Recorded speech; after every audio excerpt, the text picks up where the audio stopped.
Assalamualaikum warahmatullahi wabarakatuh. Salam sejahtera untuk kita semua. Terima kasih Mas atas waktunya. Jadi kali ini saya akan mempresentasikan terkait dengan peran filantropi kesehatan sebagai pihak ketiga dalam pembiayaan pasien kurang mampu. Ini studi kasus pada Differential Foundation dalam melakukan pendampingan pasien kurang mampu di rumah sakit. Next. Nah, jadi memang kita ketahui bahwa BPJS setiap tahun mengalami peningkatan defisit anggaran gitu. Sampai di tahun 2019 itu mencapai 18,9 triliun.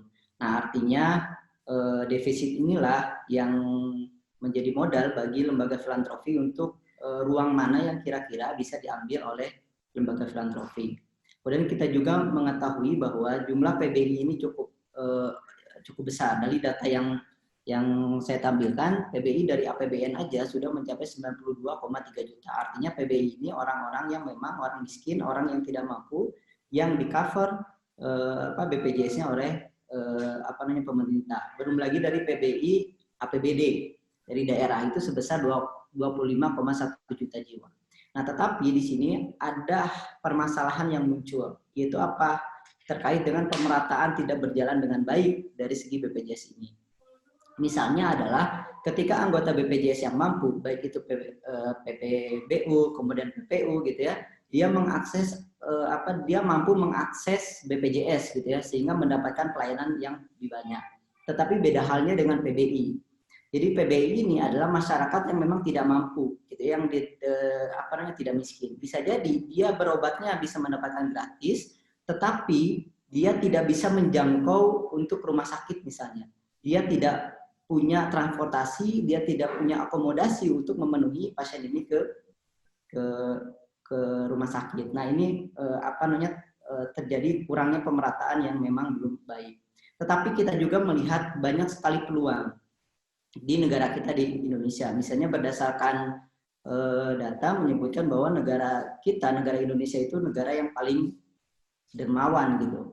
Kemudian kita juga melihat bahwa hasil penelitian dari UGM sendiri menyebutkan bahwa misalnya kita bisa crowdfunding kita bisa itu 19% gitu ya, dari total campaign atau total galang dana itu 19%-nya adalah dari dana bantuan kesehatan gitu. Nah, terus saya juga pernah ngobrol bahwa hampir 50% dana yang masuk ke kita bisa lebih dari 50%-nya adalah dana bantuan kesehatan gitu. Nah, sehingga inilah potensi gitu ya, di satu sisi dari segi defisit anggaran pemerintah terkait dengan BPJS, satu sisi ada potensi dana filantropi melalui crowdfunding yang cukup besar gitu. Nah, inilah yang menjadi perhatian saya sebagai peneliti melihat next. Nah, jadi peneliti ini akan melihat bagaimana sih filantropi kesehatan ini dalam hal ini adalah diferensia dalam melakukan pendampingan pasien kurang mampu.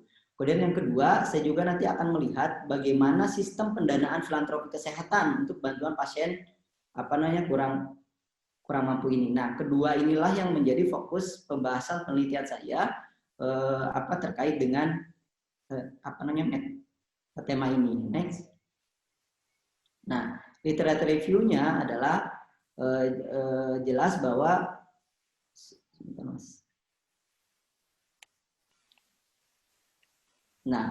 bahwa filantropi itu apa? Jadi menurut Robert Peyton bahwa mendefinisikan filantropi sebagai pemberian sumbangan secara sukarela kepada orang lain di luar keluarga sendiri untuk tujuan kemaslahatan umum.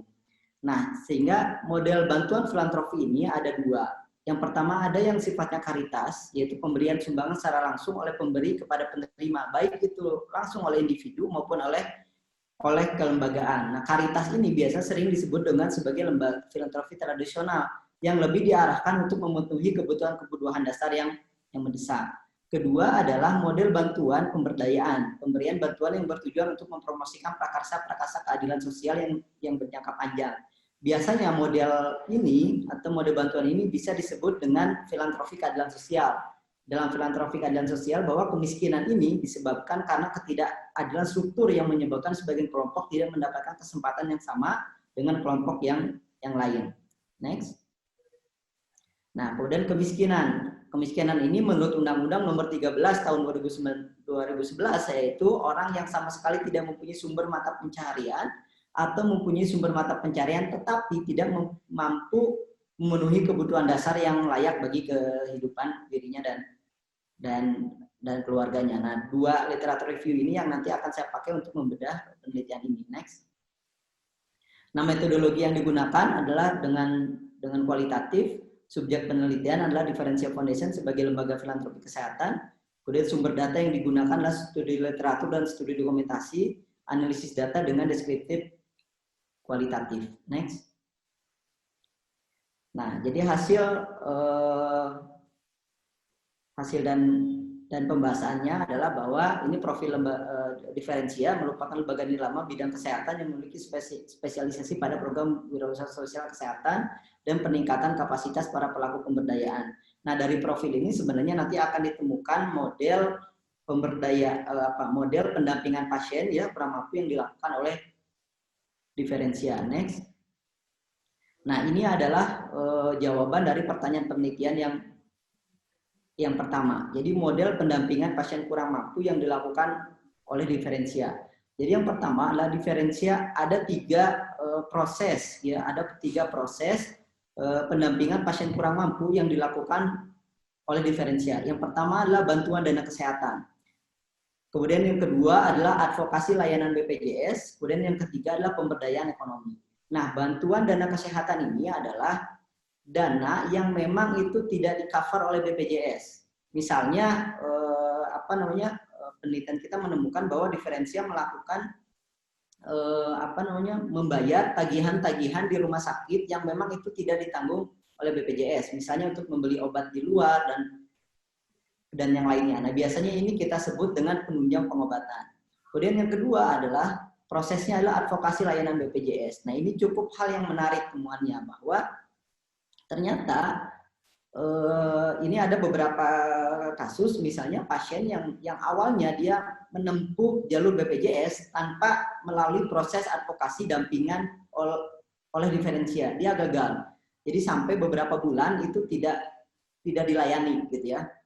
Hanya dipingpong saja dari rumah sakit ini ke rumah sakit ini ke rumah sakit ini. Tetapi ketika masuklah Differentia untuk melakukan advokasi layanan BPJS, ternyata step-stepnya kita lalui, gitu ya. Dan itu bisa, alhamdulillah gitu ya, sampai kemarin pasien itu bisa beres di operasi. Nah, sehingga ruang inilah sebenarnya yang memang kadang-kadang orang miskin itu gitu ya tidak bisa mendapatkan akses keadilan sosial tadi gitu.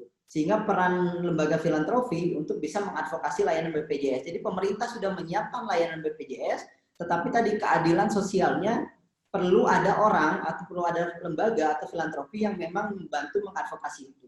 Yang selanjutnya adalah yang ketiga adalah pemberdayaan ekonomi. Nah, inilah pemberdayaan ekonomi yang dilakukan selain untuk bantuan kesehatan, tapi si keluarga pasien kurang mampu ini digali sebenarnya diberikan penggalian dulu, dia usaha apa dan yang lainnya, kemudian dilakukanlah pemberdayaan ekonomi. Ini juga sudah berjalan di beberapa pasien.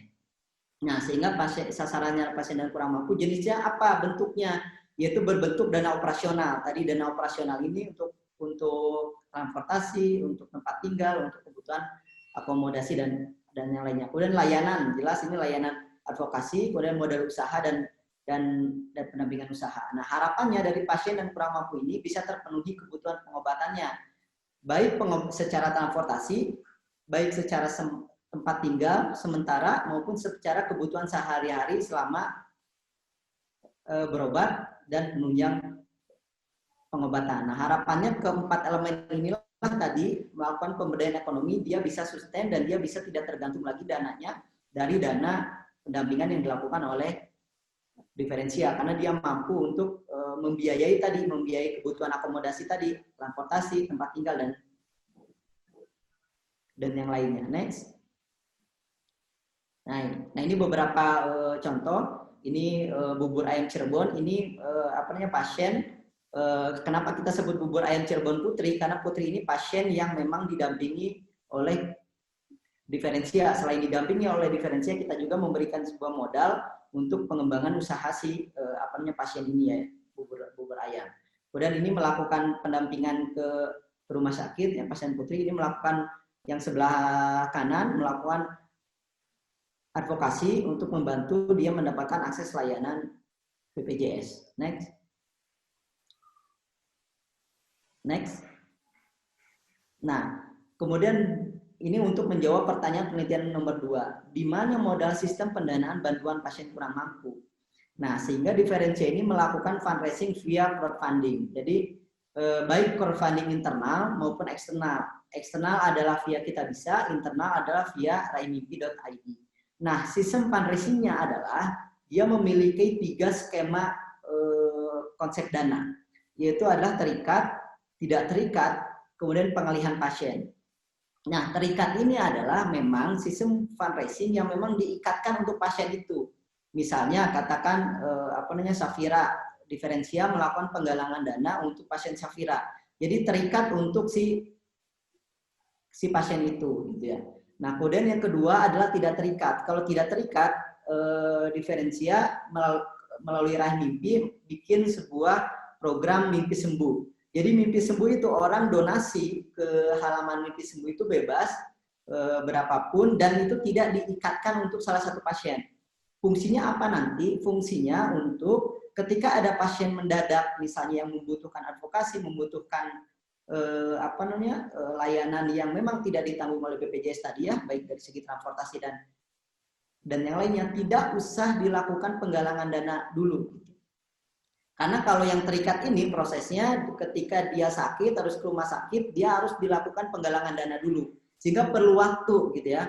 Perlu waktu untuk memberikan bantuannya. Nah, ini sistem tidak terikat ini konsepnya adalah bahwa tidak tergantung kepada salah satu pasien, tetapi ketika ada pasien yang membutuhkan bantuan bisa diambil dari dana tidak terikat. Yang ketiga adalah dari dana pengalihan pasien. Ini yang disebut dengan dana subsidi silang.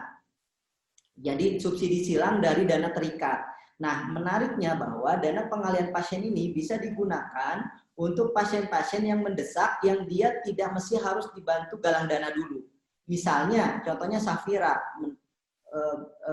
katakan dia awalnya Safira ini terikat misalnya dananya adalah terikat, kemudian pencapaian dananya misalnya targetnya hanya 150 juta, kemudian mencapai dana misalnya 450 juta.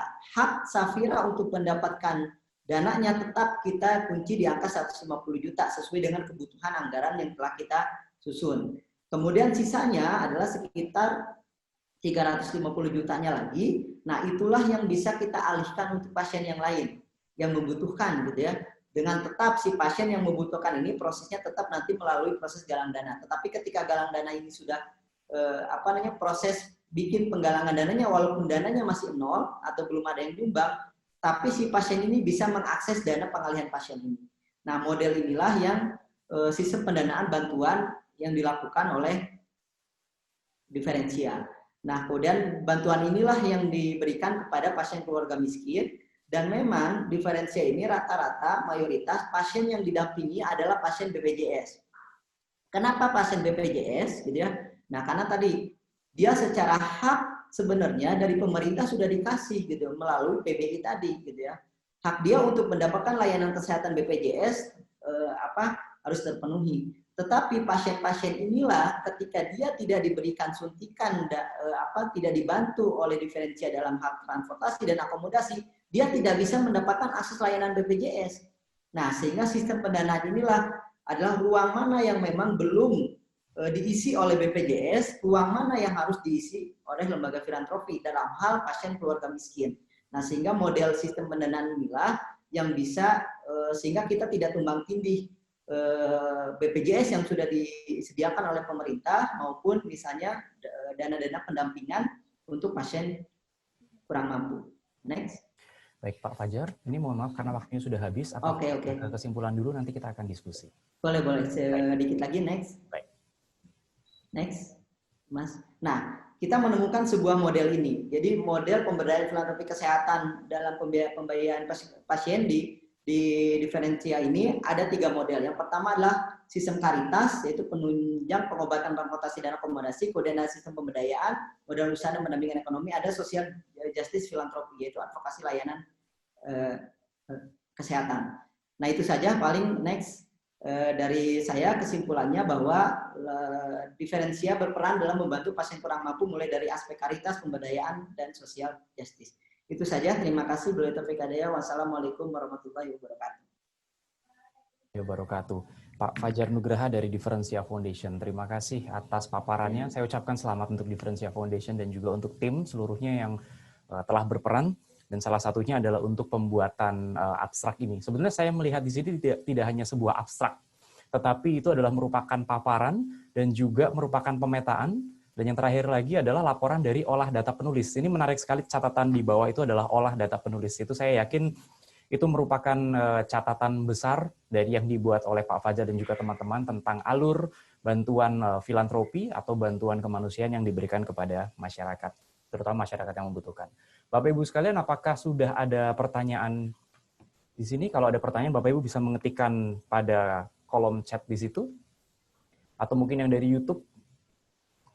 Silakan. Sebagai sedikit informasi Bapak Ibu sekalian bahwa acara hari ini itu dapat diakses melalui link YouTube unit publikasi, dan ini bisa langsung diakses dan kita siarkan secara live di sini. Baik.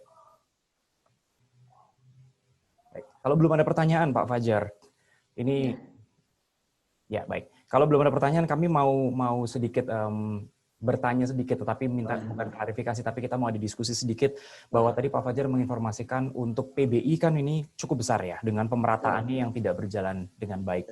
Nah, tidak juga untuk pasien-pasien yang tidak punya mata pencaharian atau pasien-pasien yang ada mata pencaharian tapi belum bisa memenuhi kebutuhan dasar.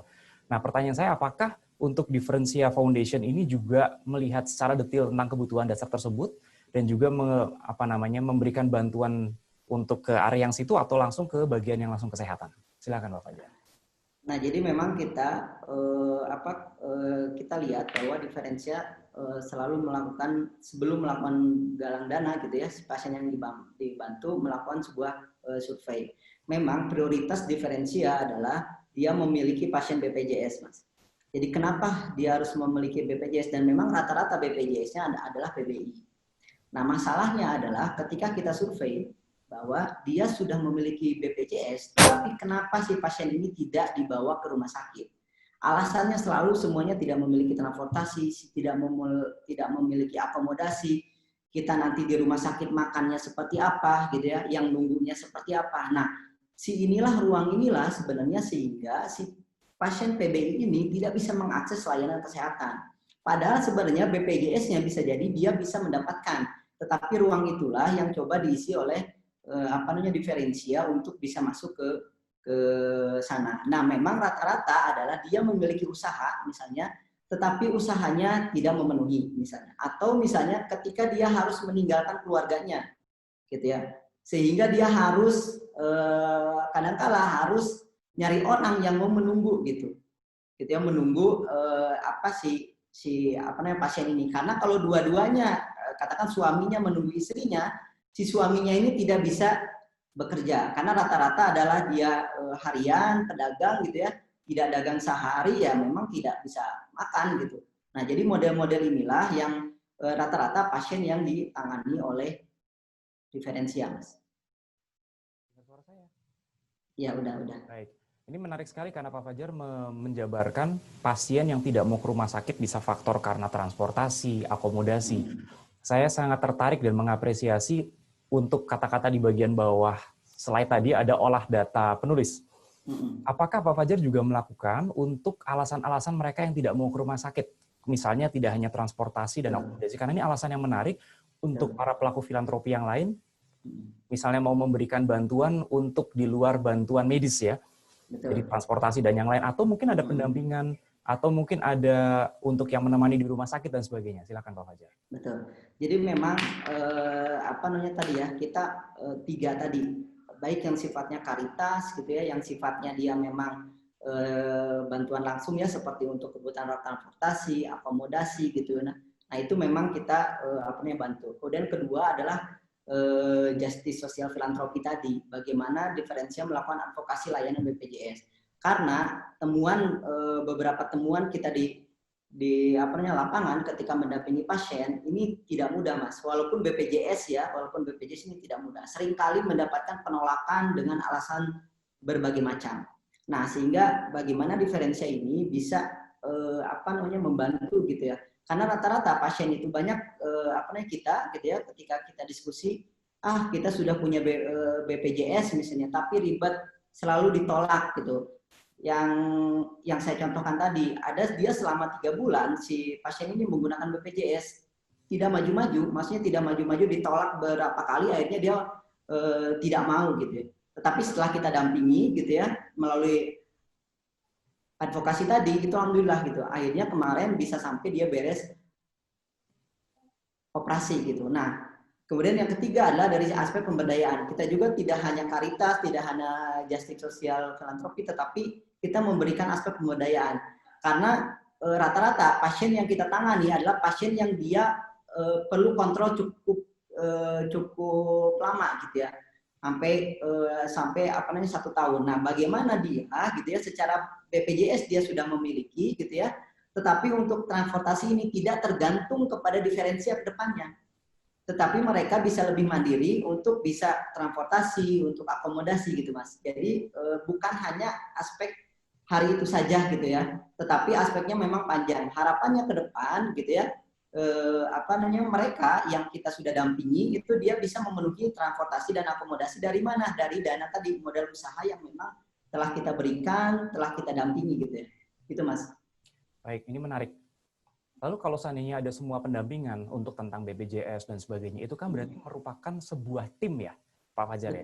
Karena tidak menggunakan sendiri, karena yang memahami regulasi BPJS pasti di diferensia harus ada, pendampingnya harus ada, yang melakukan approach kepada keluarga pasien juga harus ada, karena saya yakin mereka yang sudah punya stigma sedemikian rupa untuk mendapatkan pelayanan kesehatan, dan mereka tidak mau karena banyak alasan yang dalam tanda kutip mitos-mitos, atau apapun itu, nanti takut susah, nanti takut tidak gampang, dan sebagainya, kemudian dilakukan. Nah, dalam hal ini, untuk pendampingan satu keluarga atau 2 keluarga, Differentia Foundation itu punya teknik seperti apa, Pak? Harus ada tim seperti apa yang untuk bisa melakukan pendampingan tersebut? Silakan.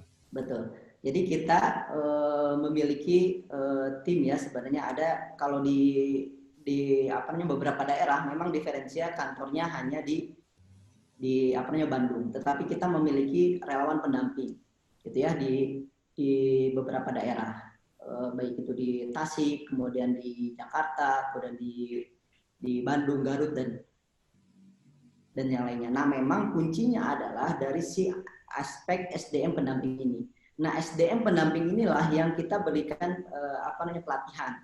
Jadi yang baik terkait dengan regulasi BPJS gitu ya, seperti apa gitu ya. Kemudian baik dari segi bagaimana kita menggali, mensurvei si pasien, kebutuhan pasien, dan yang lainnya, bagaimana kita melakukan need assessment terkait dengan ekonominya gitu ya. Nah, karena memang kita tidak langsung maksudnya kamu usaha ini langsung diberikan bantuan ekonomi, tidak, tetapi memang kita melakukan need assessment, apakah usaha ini bisa sustain atau tidak. Nah, memang ini dilakukan di bawahnya, semuanya dilakukan oleh SDM pendamping kita. Tetapi memang di atasnya atau di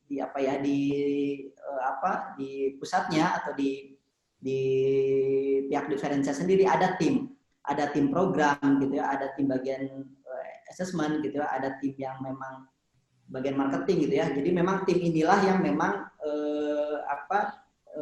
memikirkan konsepnya. Tetapi secara aspek pelaksana orang yang melakukannya itu hanya 1 orang gitu ya, dari segi si aspek pendampingan.